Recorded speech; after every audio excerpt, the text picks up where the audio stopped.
All right, now let's have a little bit of fun because it's time to talk about the cringiest candidate in the history of politics, in my opinion. Talking about the, I'm not going to call her the nominee. I refuse to do that in anything we're doing right now. She is the Democratic designee. She didn't go out there and earn any votes. She went out there and got designated by her party, talking about Kamala Harris. Ross, just give me your initial thoughts on this. Is she the cringiest candidate ever? She was cringy before. It's only going to get worse, no matter how much the media tries to whitewash this woman. Phrasing? And her views and her stances and her cackles. There's no way to brush this candidate off and make her look good and sharp. There's just no way. She is cringy. She has this weird thing with her shoulders when she speaks, the laugh. When she's speaking, everybody talks about the word salads. There's a reason for the word salads. She truly has no idea what she's talking about. I know you have a bunch of clips lined up.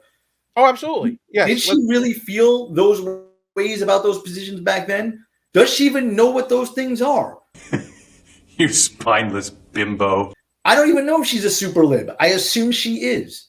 But she has no core value, no principles at all. Oh, absolutely no principles at all. She goes wherever the wind blows. Let's start with this. There was a press conference. Peter Doocy was there with Karine Jean-Pierre. Let's let Peter Doocy kick off this segment. President Biden wants Vice President Harris to be the standard bearer of the party now. Does she still want to get rid of ICE?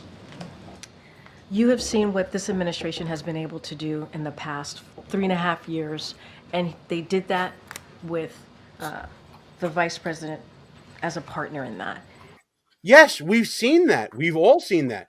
That's why we're asking this question, because we know from the past that Kamala Harris compared ICE to some bad white dudes who apparently are not for Harris. Let's get into this flashback from when Senator Harris was looking to appoint or be part of the advising consent process for appointing an acting director of ICE. Asked you about the statement you made describing the Democratic Party as liberal-cratic or neoclanist, which was, I think the assumption there was that you were comparing it to the Ku Klux Klan. I'm sorry, what was that? Ku Klux Klan, the KKK.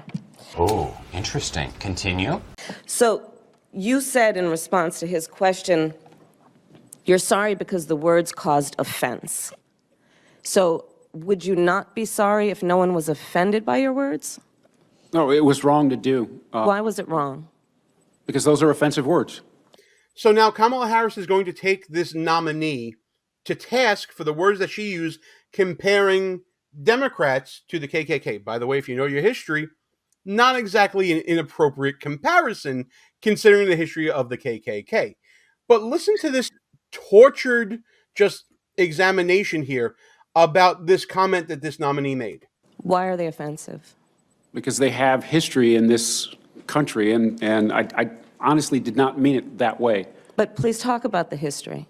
What is the history that would then make those words wrong?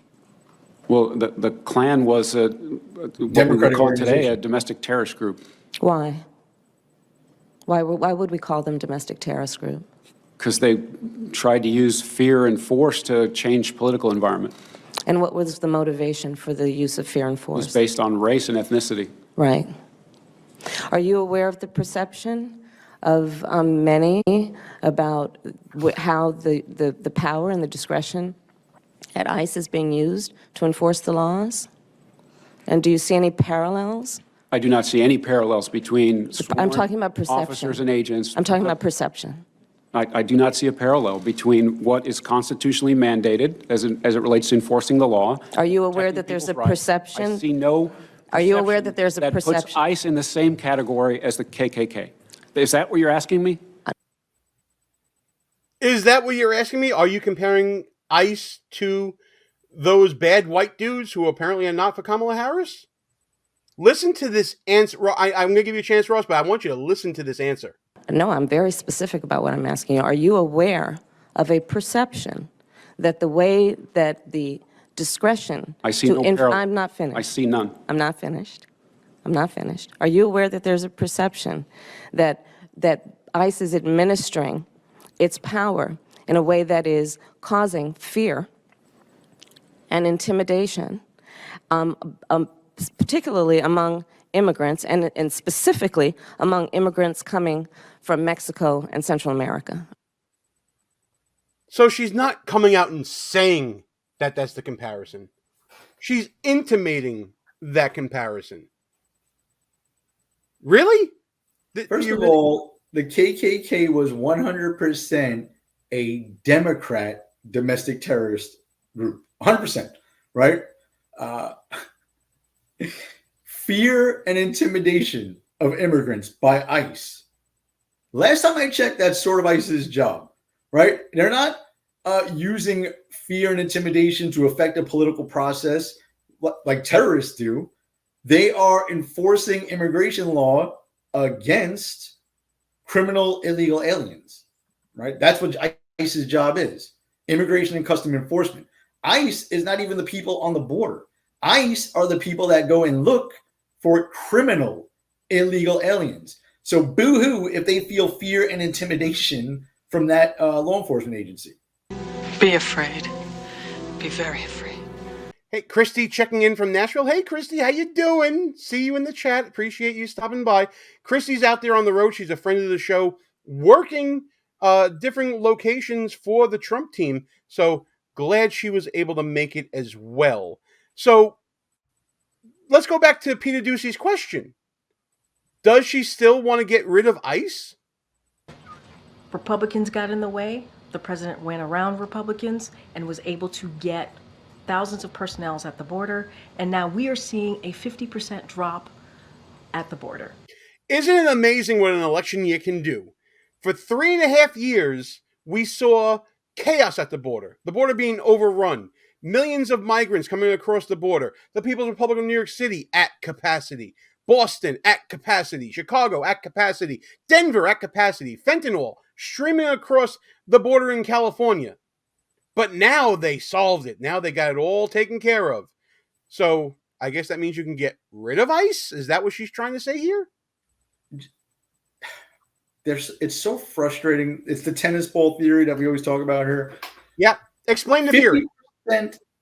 50% down from what? Right? Like the starting point always kind of matters when you're talking about numbers.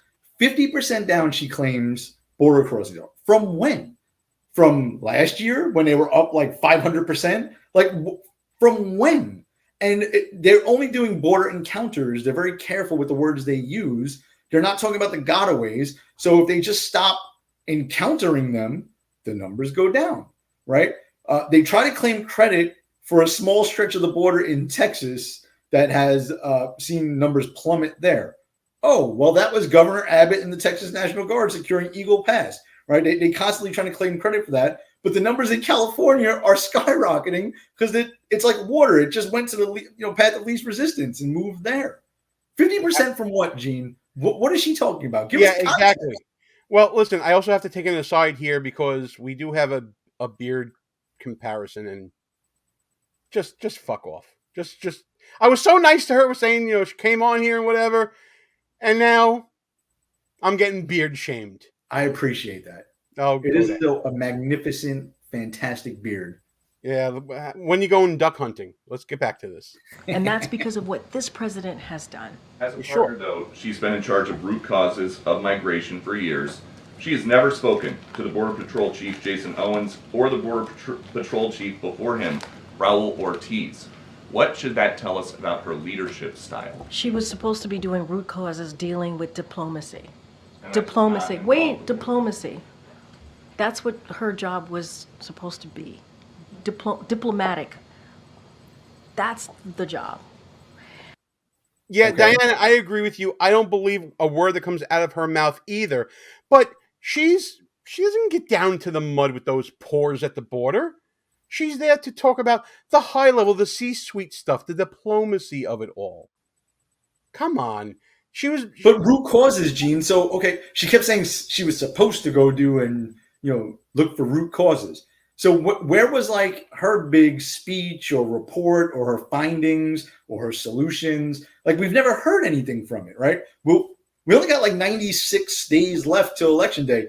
Are we ever going to get an update on what the root causes were and what we're doing to stop it? What is the?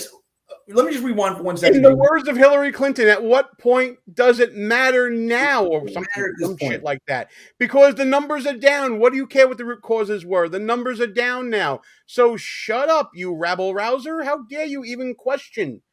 The other problem is like our side constantly falls for this trap. We've gotten better. Trump is much better at this than most Republicans. We like accept the premise of a lot of the things they're saying and then argue on their terms, right? The whole point of an asylum process is that they are fleeing like an immediate danger to their life based on some kind of persecution. The vast majority of people flowing across our border do not fit that criteria. So we don't have like an asylum crisis. We have an open border crisis. So what is the root cause? If they are truly here claiming asylum, Kamala Harris should be able to point to government dictatorships south of our border or anywhere else around the world that are, administering genocide against portions of their population, which is forcing these people to flee here to seek asylum. But that's not the case, right? Wouldn't we be aware of that if that was happening in Venezuela or Mexico or any of these places? It's clearly an economic reason why they're coming here, coupled with an open border. Well, not for nothing, what I'm more concerned with is Kamala Harris is trying to portray herself as the prosecutor president, much the same way she tried to do in 2020. Like what you see so far? Go ahead and smash that thumbs up button. Also, leave us a comment and tell us what you're thinking. And don't forget to subscribe so you never miss another show. Let's talk about her position on defunding the police. Let's flash back with CNN now, talking about Kamala Harris's, let's call it, shifting positions. He stood on the Defund the Police movement. Take a listen to this. Defund the police. The issue behind it is that we need to reimagine how we are creating safety. And when you have many cities that have 1/3 of their entire city budget. What are you doing? She does the shoulder thing. Every time she talks and she don't know what she's about to say. Start watching it, the shoulders. The shoulders, okay. I'll keep an eye on the shoulders. Focused on policing. We know that is not the smart way and the best way or the right way to achieve safety. This whole movement is about rightly saying we need to take a look at these budgets and figure out whether it reflects the right price. Now I can't not see it. It's there. You're absolutely right. It's there. Priorities. For too long, the status quo thinking has been you get more safety by putting more cops on the street. Well, that's wrong. Now, in another interview that same week, Harris praised Los Angeles Mayor Eric Garcetti for removing $150 million from the police budget and investing that money in social services. Listen to this. Now, just so you guys know, these clips that you're seeing from CNN, which, by the way, CNN, they're actually committing random acts of journalism. This is from 2020, not 2024. This was back during the 2020 election cycle where defund the police was all the rage in progressive circles. That's a legitimate conversation, and it requires a really critical evaluation. I applaud Eric Garcetti for doing what he's done. Now, some important context here is that polling showed that reducing police budgets was never really popular, even in 2020. A Pew Research poll found that year that just 25% of adults supported reducing police budgets that year, and by 2021, that support had decreased to just 15%. But it is also important to note that the Biden administration, which of course included Vice President Harris, passed the American Rescue Plan, and that did put billions of dollars to cities to boost their budget for local police. Still, as Harris runs, trying to use that history as a prosecutor, Republicans are going to use some of this to try to portray her as soft on crime. Republicans are going to pounce, Ross. They're pouncing. Yeah. Look out. Yeah. I love how the left is trying to paint her as like a tough prosecutor from California by way of San Francisco, the beacon of law and order. Well, and her time. Listen, I think we all should go back and we should all constantly watch Tulsi Gabbard just eviscerate Kamala Harris on her law and order record. How she kept people in prison longer than their sentence required. How she used cheap prison labor. How she basically took a generation of black men and created a prison culture because of all of her bad deeds and actions when it came to the management of the law and order in California. Yeah. Everybody needs to watch it. I'm missing things. She talked about how she would put people, Kamala Harris bragged about putting people away for marijuana possession while she herself was bragging how she used to smoke a joint. To Tupac videos before he was even famous. Senator Harris says she's proud of her record as a prosecutor and that she'll be a prosecutor president, but I'm deeply concerned about this record. There are too many examples to cite, but she put over 1,500 people in jail for marijuana violations and then laughed about it when she was asked if she ever smoked marijuana. She blocked evidence. She blocked evidence that would have freed an innocent man from death row until the courts forced her to do so. She kept people in prison beyond their sentences to use them as cheap labor for the state of California. So, but I paint her with the same brush as I do with the acting director of the Secret Service, right? She either knew that those things were happening while she was the Attorney General in California, or she didn't know.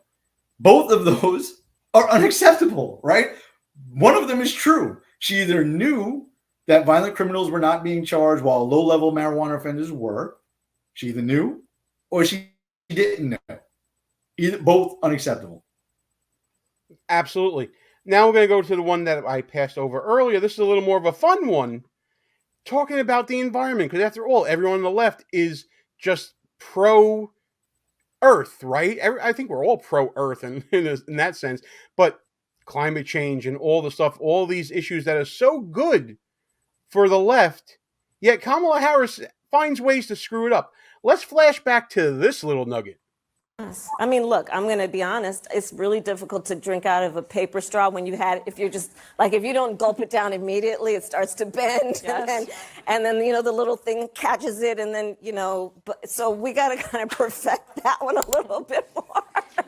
So you'd ban it, but rely on innovation. I mean, we got it. Yeah, innovation is a process, right? You don't just do it. Innovation is a process, but let's encourage innovation, and I think we could do a little bit better than some of those flimsy plastic straws, but we do need to ban them. Yeah. By the way, do you guys know the origin of the whole plastic straw movement that happened a couple of years back? I would love to hear this. There was a 9-year-old who misstated the statistic as fact. It was a child named Milo Kress who started a local Be Straw-Free campaign back in 2011. So there was this calculation that Milo did trying to say that, plastic straws end up in the ocean more than everything else. It got into the hands of an organization called EcoCycle, a Colorado-based recycling nonprofit, who thought it would be a good marketing plan to take this preteen's work and put it out into the world. EcoCycle then, in turn, used this kid's statistics, gave them to the National Park Service, who didn't do any independent fact-checking of its own, told that same statistic to NBC News, who also didn't check it, and in turn it got out into the world. It was a buffoonish game of telephone played by a lot of people, and as it turned out, plastic straws make up somewhere around 0.025% of plastic waste that makes it into the ocean.